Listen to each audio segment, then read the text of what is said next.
Lakini Waefeso 2 mstari wa 4, lakini Mungu kwa kuwa ni mwingi wa rehema, kwa mapenzi yake makuu aliyotupenda, hata wakati ule tulipokuwa wafu kwa sababu ya makosa yetu, alituhuisha pamoja na Kristo, yaani tumeokolewa kwa neema.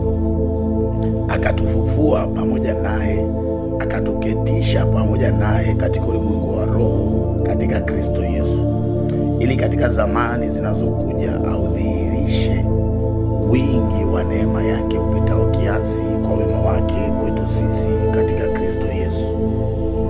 Kwa maana mmeokolewa kwa neema kwa njia ya imani, ambayo hiyo haikutokana na nafsi zenu, ni kipawa cha Mungu, wala si kwa matendo, mtu awaye yoyote asije akajisifu. Maana tu kazi yake tuliumbwa katika Kristo Yesu tutende matendo mema, ambayo tokea awali Mungu aliyatengeneza ili tuenende nayo. Kwa hiyo kumbe, ndugu yangu, unapotenda matendo mema, sio mambo ya kujisifu, sio mambo ya kujiona ni bora kuliko wengine. Ni moja ya tabia, ni moja ya mwenendo wa mtu aliyeokoka, kwa sababu Mungu anasema aliyatengeneza, yani aliandaliwa tokea zamani.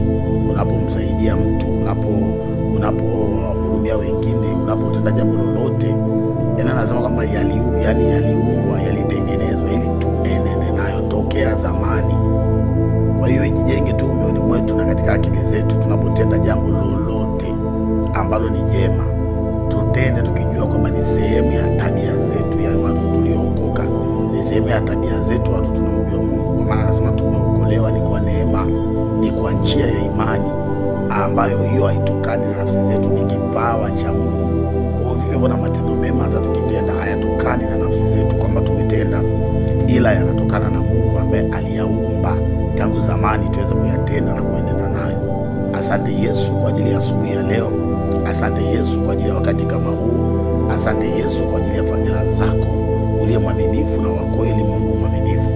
Natangaza uzima, natangaza ushindi siku ya leo Bwana. Tarehe 30 umetuwezesha tena mwezi Machi tuweze kukutukuza na kuliinua jina lako Bwana, hata kutaja neno lako tu katika midomo yetu Bwana, tukijua kwamba ni wewe unayetupenda, mfalme wa amani, tukijua kwamba ni wewe unayetuwazia mema, Mungu wa kweli. Ni katika jina la Yesu Kristo Nazareti ninaomba nikiamini. Mungu Roho Mtakatifu atamia katika mioyo yetu. Mungu Roho Mtakatifu atamia katika roho zetu, sema na maisha yetu, katika jina la Yesu Kristo, amen.